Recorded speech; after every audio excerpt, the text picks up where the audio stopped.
আসসালামু আলাইকুম। আজকের ঘটনাটি পাঠিয়েছে সাজিয়া আফরোজ নাজিরা বাজার থেকে। ঘটনাটি পুরাতন ঢাকার বংশাল।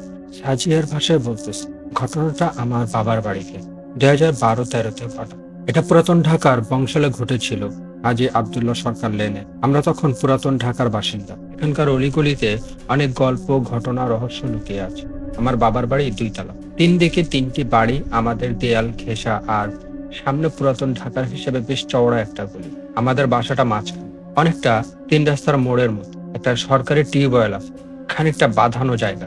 কাঠের মার্কেটের শ্রমিকরা রাত্রে সেখানে গোসল করে এবং তাদের প্রয়োজনীয় কাজকাম সারে। ছোট কাঠের মার্কেটটি আমাদের বাসার উল্টো দিকের গলিতে অবস্থিত।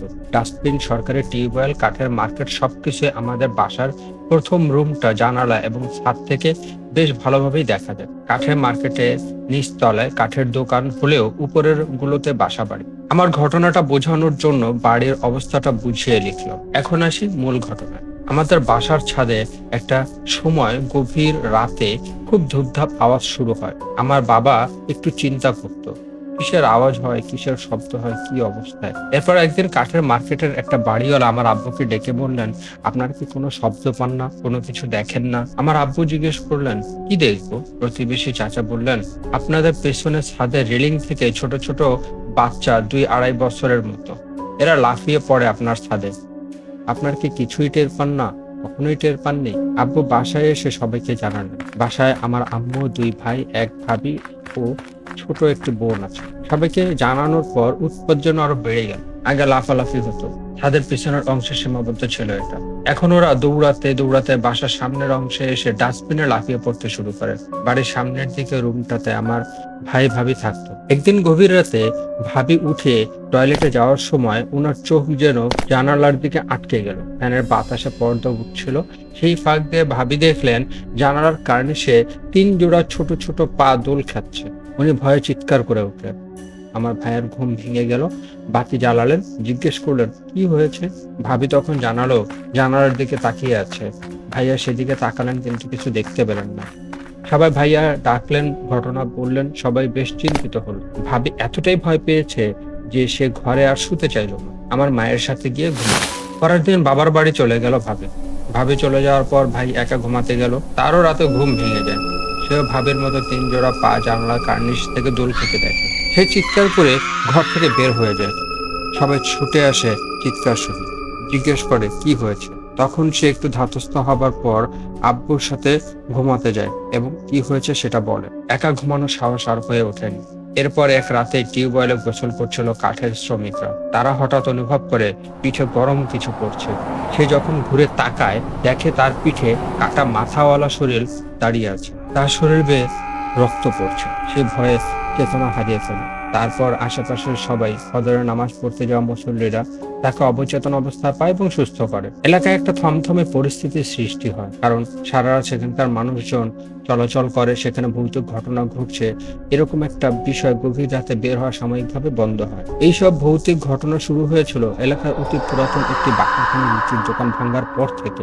দোকানটির মাটি খোঁড়ার কাজ যখন চলছিল তখন নাকি একটা কাচের বোতল পাওয়া যায় ভাঙা অবস্থায়। তারপর থেকে পুরো গলিতে ঘটতে থাকে নানা ভৌতিক ঘটনা। বলে রাখি, কাচের বোতলটা অনেক পুরাতন ছিল, সমসাময়িকের মতো না বললেই চল। পরে জানা যায় মালিক যখন যথাযথ ব্যবস্থা গ্রহণ করে এলাকার ভৌতিক উৎপাতটা একটু বন্ধ হয়। এখন একটা ছোট্ট ঘটনা শেয়ার করি, এটা আমার পাশেই তাই বলে দিচ্ছি। আমাদের এলাকায় বেশ বড় একটা পুকুর আছে। সে 1996 সালে এই পুকুরের পানি সব ফেলে দেওয়া হয়েছিল কিছু সংস্কার কাজের জন্য। সংস্কার শেষ হবার পর থেকে দেখা গেল পুকুরে আর পানি উঠছে না, একদম তলানিতে কোমর সমান পানি। বাচ্চারা সেখানে লাফালাফি করে খেলে, মাঝে মাঝে তরুণেরাও আসে। সেই কোমর সমান পানিতে এক সাঁতার না জানা যুবক ডুবে মারা যাবার পর পুকুরের পানি আবার ফিরে আসে নিচ থেকে। আমার দাদি বলতেন পুকুর ভোগ নেয় একমাত্র ছেলে, একমাত্র মেয়ে সন্তানদের, যেটা অনেক বছর পর্যন্ত চালু ছিল। প্রতি বছরেই 2 জন মারা যেত। এখনো আছে পুকুরটা কানায় কানায় পূর্ণ অবস্থায়। ধন্যবাদ সাজিয়া আফরোজ গৃহিণী, আপনার ঘটনাটি পাঠানোর জন্য আপনাকে অসংখ্য ধন্যবাদ। আশা করি আপনি ঘটনাটি শুনবেন, আমাদের অডিয়েন্স আশা করি আপনার ঘটনাটি পছন্দ করবে এবং আমার অডিয়েন্সের প্রতি অনুরোধ আমাদেরকে লাইক, কমেন্ট, শেয়ার করে অনুপ্রাণিত করার জন্য। আপনারা যদি কেউ আমাদের সাথে কথা বলতে চান, ঘটনা পাঠাতে চান অথবা আমাদের সাথে ঘটনা বলতে চান, অবশ্যই আমাদের পেজে দেওয়া নাম্বারে যোগাযোগ করবেন। হোয়াটসঅ্যাপ আছে, সেখানেও ঘটনা পাঠাতে পারেন। আপনি অডিও কলে বলতে পারবেন, লিখে পাঠাতে পারবেন, নিজেই আমাদের সাথে শেয়ার করতে পারবেন। Thank you. আসসালামু আলাইকুম। আসসালামু আলাইকুম। আশা করি সবাই ভালো আছে। আজকের ঘটনাটি পাঠিয়েছেন আব্দুল আল জারিজ, চাঁদপুর জেলা থেকে। গ্রামের নাম মিসাইল। আমার সাথে ঘটে যাওয়া একটা সত্য ঘটনা। আমি তখন এসএসসি পরীক্ষা দিই 2004 সাল। তারপরেই আমার পরীক্ষা শেষে আমি চট্টগ্রামে আমার খালামনির কাছে বেড়াতে যাই। আগে বলে রাখা ভালো যে আমি পরীক্ষায় শেষ দিনে চট্টগ্রামে চলে যাই। একদিন আমি ঘুরতে বের হলে আমার সাথে এক বড় ভাইয়ের সাথে পরিচয় হয়। ওনার নাম ছিল সাদমান। সাদমান ভাই আমাকে বলে, জারিজ তুমি কি কোনো কাজ করো? আমি বলি না, আমি এখানে ঘুরতে এসেছি। তখন সাদমান ভাই আমাকে বলে, তাহলে তুমি একটা কাজ করবে? আমি বললাম, কি করব? কিন্তু কি কাজ? উনি আমাকে বলে, কাজটা হলো জাহাজে মালামাল দেখাশোনা করা। আমি সহজ ভেবেই কাজটা নিয়ে নিলাম। কাগজপত্র দেখে একদিন উনি আমাকে বলে, তুমি আজকে জাহাজে উঠবে। আমিও ইয়েস বলে দিই। ফ্রি বোট থেকে উনি সহ আমাকে পতেঙ্গা সি বিচে নিয়ে যায়। ওখান থেকে চরপাড়ায় যায় রাত 9টা। তখন সাগরে উত্তাল জোয়ার। আমরা স্পিড বোটের মাধ্যমে আমাদের গন্তব্য জাহাজে উঠি। জাহাজটার নাম হলো আমেনা আক্তার 1। জাহাজগুলো বিদেশি যে বড় বড় জাহাজ আছে সেগুলো থেকে কার্গো নিয়ে বাংলাদেশে বিভিন্ন নদী বন্দরে যায়। যেদিন যাই সেদিন রাত্রে আমি খুব অসুস্থ আর ঘুমিয়ে পড়ি। পরের দিন যাই কার্গো লোড করার জন্য। এটি ছিল এমভি কুইন ভিয়েতনামের একটি জাহাজ। আমার জাহাজ লোড শেষে আমরা কার্গো নিয়ে রওনা হই যশোরের নোয়াপাড়া ঘাটের উদ্দেশ্যে, নাবিস্কো কোম্পানির গম নিয়ে। জাহাজ তিনটি বেশ কিছু মাইল চলার পর জাহাজ খুব ধীরে চলছিল। সামনে একটা ফিশিং বোট দেখতে পাই। আমাদের পিছনে অনেক জাহাজ ছিল বিভিন্ন কোম্পানির, আশেপাশেও অনেক জাহাজ ছিল, কিন্তু সব ফিশিং বোট জাহাজ আমাদের রাডারে ধরা পড়লেও ওই ফিশিং বোটটা দেখা যাচ্ছিল না। পুরো একটা রোড ফিশিং বোটটা বন্ধ করে রেখেছিল। আশেপাশে জাহাজগুলো থেকে আমাদেরকে পিএসএফ এর মাধ্যমে বলা হচ্ছিল আমাদেরকে সামনে বাড়ানোর জন্য, কিন্তু সেই ফিশিং বোটের সামনে যেতে পারছিলাম না।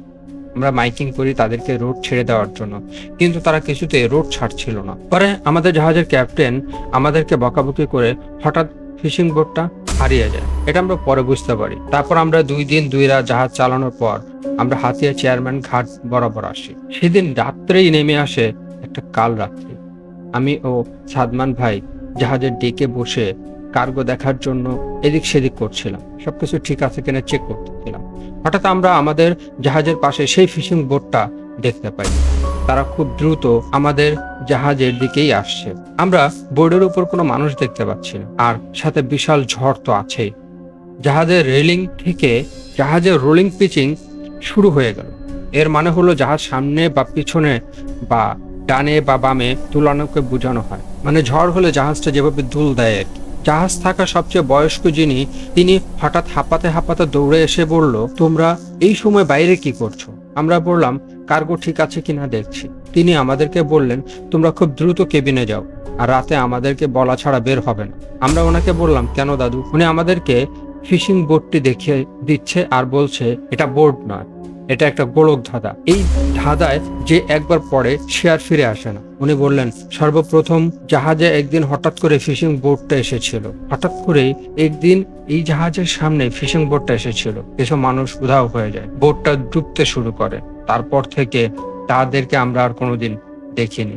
তারা যখন সাহায্যের জন্য এগিয়ে যায় তখন তারা সবাই জাহাজে উঠায় জীবিতভাবে, কিন্তু পরের দিন সকালে তাদেরকে আর দেখতে পাওয়া যায় না। জাহাজে ওঠার সময় তারা মাছও তোলে, সেই মাছগুলোও নাই, কিন্তু এখন একটা ইলিশ মাছ পড়ে আছে ডেকে, যা পুরোপুরি লাল। তারা সেই মাছটিকে নিয়ে রান্না করে। তারপরেই ভয়াবহ ঘটনা শুরু হয়। সবাই একে একে অসুস্থ হয়ে পড়ে। সেই দিন রাত্রে হাতিয়া পার হয়ে তারা আরেকটা জায়গায় এসে জাহাজ চালিয়ে, কিন্তু কোন রকম ঝড় ঝাপটা ছাড়াই জাহাজ দুলতে শুরু করে। এক পর্যায়ে জাহাজ ডুবতে শুরু করে। তখন তারা জীবন বাঁচানোর জন্য সাঁতার কাটছিল। একদল জেলে তাদেরকে উদ্ধার করে, তীরে নিয়ে যায়। সবাই বাড়ি ফিরে যায় একে একে। এটা বলে উনি একটা দীর্ঘ নিঃশ্বাস নিলেন। আমাদেরকে বললেন যে তারা সবাই ছিল একই গ্রামের লোক, তারা সবাই বাড়িতে যাওয়ার পর সবাই নিজ নিজ ঘরে ফিরে যায়, কিন্তু তাদের কারো রক্তবমি হচ্ছে, কারো সাধারণভাবে দেখতেও পারে না। গ্রামের মধ্যে তাদের একটা মাথাবিহীন লাশও পাওয়া যায়। তারপরে আরো 3 দিন 3 জনের লাশ পাওয়া যায়। 3 দিন ধরে প্রায় 5 জনের মাথাবিহীন লাশ পাওয়া যায়। গ্রামে সবার মধ্যে একটা ভয়ঙ্কর অবস্থা শুরু হয়, সবাই ভয় পেতে শুরু করে। তারপর বিভিন্ন আলেম, হুজুর, কবিরাজ দেখিয়ে অবশেষে একজন আলেম তাদের কাছে আসেন এবং তাদেরকে বলেন ওটা ফিশিং বোট ছিলই, ওটা ছিল পিশাচের গোলকধাঁধা। এটা থেকে যদি বাঁচতে চাও তবে একটাই পথ, সেটা হচ্ছে একদমে একটা গরু কিনে নদীর পাড়ে গিয়ে রাতের মধ্যে জবাই করে সবাইকে খাওয়ানোর জন্য। নদীর পাড়ে যারা থাকে তবেই মুক্তি। তারপর উনি আমাদেরকে বলে দেন আর কখনো রাডারে কোনো কিছু ধরা না পড়লে তার আশেপাশে দিয়েও যেন আমরা আর না যাই। এরপরে আর তেমন কিছু হয়নি। আমি আর কোনোদিনও ওই সমুদ্রের পথে পা বাড়াইনি। নিজের অজান্তেই একটা গোলকধাঁধার সাক্ষী হয়ে আজকে চুপ করে বসে আছি আর ভাবছি। অবশেষে আপনাদেরকে লিখে পাঠালাম। ধন্যবাদ জারিজ ভাইয়া, চাঁদপুর জেলা থেকে। আমরা আন্তরিকভাবে আপনাকে ধন্যবাদ জানাতে চাই আমাদেরকে লিখে পাঠানোর জন্য। আপনার সম্পূর্ণ সত্য ঘটনাটি। ভালো থাকবেন। অডিয়েন্সের প্রতি অনুরোধ আমাদেরকে লাইক, কমেন্ট, শেয়ার করে অনুপ্রাণিত করার জন্য। যারা আমাদেরকে গল্প পাঠায় তাদেরকে অনুপ্রাণিত করার জন্য। আসসালামু আলাইকুম।